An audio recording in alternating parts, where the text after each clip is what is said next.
औज़ुबिल्लाहिमिनश्शैतानिर्रजीम बिस्मिल्लाहिर्रहमानिर्रहीम।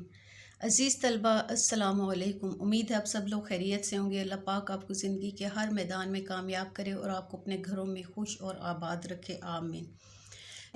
तो आज हम करेंगे शेर नंबर 5 की तशरीह।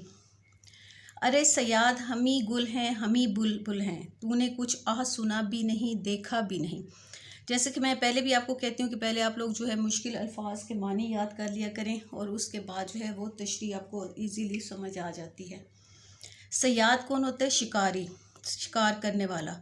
गुल फूल, बुलबुल जो एक परिंदा है। आह जो होता है तकलीफ़ से जो आवाज़ निकलती है।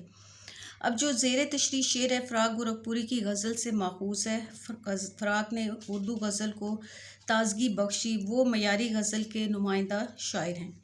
हमारी शायरी में आशिक मज़लूम मजबूर होकर सामने आया है, जबकि महबूब ज़ालिम चाबिर और काहिर बनकर सामने आया। यानी हर शायर जो है उसने अपने महबूब को जो है वो ज़ालिम दिखाया है और अपने आप को मज़लूम।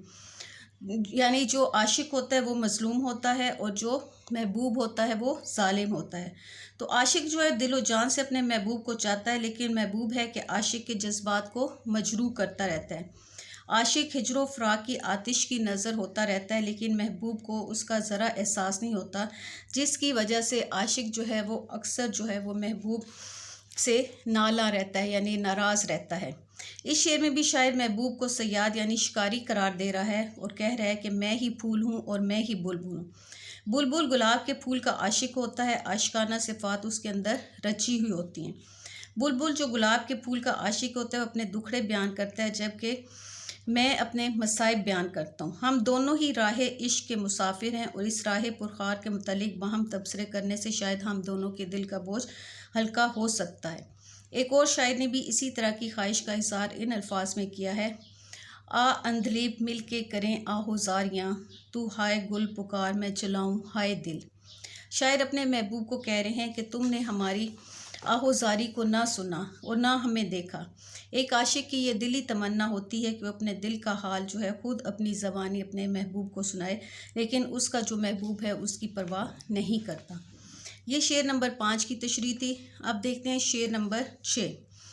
यूं तो हंगामे उठाते नहीं दीवाने इश्क, मगर ए दोस्त कुछ ऐसों का ठिकाना भी नहीं।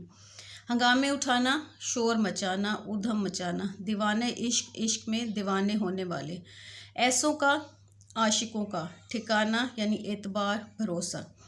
अब तशरीह तलब शेर में जो है शायर वो कह रहे हैं कि आशिक को आला ज़र्फ़ होना चाहिए। आशिक दिली एहसासात को नोके ज़बान पर नहीं लाते, क्योंकि ज़बान दिल की तर्जमान होती है।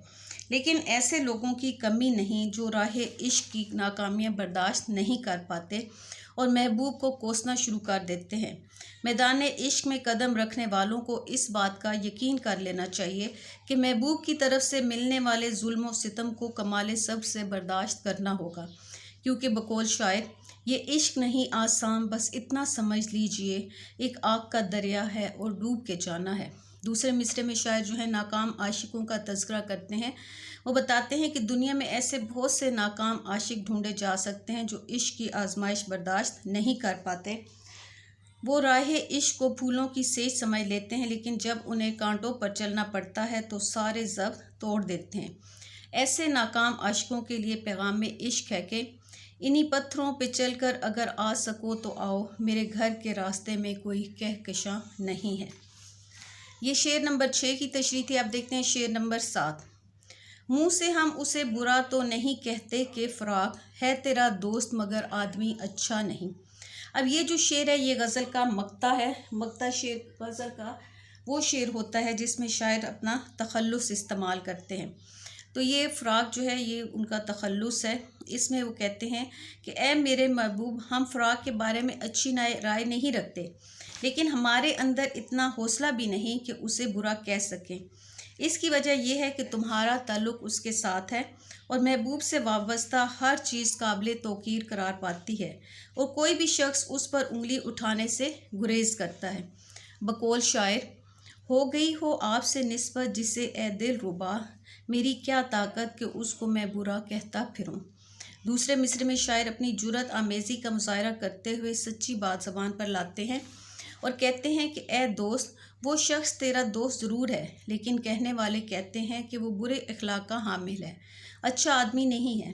ہم تو اپنی بات زبان پر لے آئے ہیں، اب یہ تمہارا فرض ہے کہ اس کی اصلاح کیسے کرتے ہو اور اسے کیسے خوش اخلاق بناتے ہو۔ تو یہ تھا شعر نمبر 7 جو اس غزل کا مقطع ہے۔ تو اس کے ٹوٹل جو تھے اس غزل کے 7 اشعار ہیں، 4 جو ہیں ہم نے پچھلی ویڈیو میں کیے تھے، اور باقی 3 جو ہیں 5واں، 6واں اور 7واں ہم نے اس ویڈیو میں ہم نے تشریح کی ہے۔ امید ہے آپ لوگوں کو سمجھ آ گئی ہوگی۔ اگر کسی بچے کو کچھ سمجھ نہ آئے تو وہ کمنٹ سیکشن میں مجھ سے پوچھ سکتا ہے۔